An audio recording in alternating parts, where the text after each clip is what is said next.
Jack looked back at Peanuts. The mouse was rolling back and forth on the M. Stay here and be safe, said Jack. We'll be back soon. Jack swung himself over the windowsill. His feet touched the floor of the landing chamber. Annie, he called. There was no answer. Jack looked at his diagram. It showed only one way to go. Jack walked along the curved white wall to the stairs. He climbed the steps to the hallway.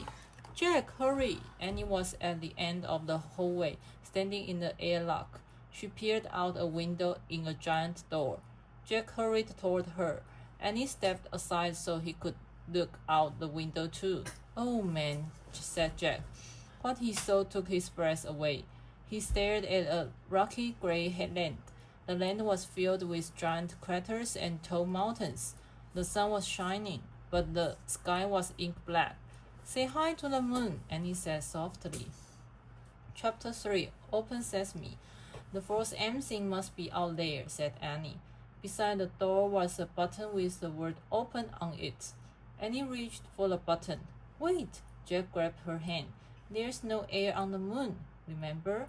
Oh, right, but we have to go out to find the M thing. Let's see what the book says, said Jack. He pulled the book out of his bag. He flipped through it until he found a page that showed the surface of the moon. He read aloud. It took 28 Earth days to equal 1 day on the moon. No air protects the moon from the sun's rays, so daytime heat reaches 260 degrees. Jack looked at Annie. I told you our blood would boil if we went out there, he said. Yuck, she said. Jack read from the book again. Moon scientists wear space suits, which have controls to keep them from getting too hot or too cold. They have tanks, which provide air for 2 hours. Where do we get space suits? Asked Annie. She looked around, then trotted back down the hall. Maybe there. Jack was studying his map. Let's try the spacesuit storeroom.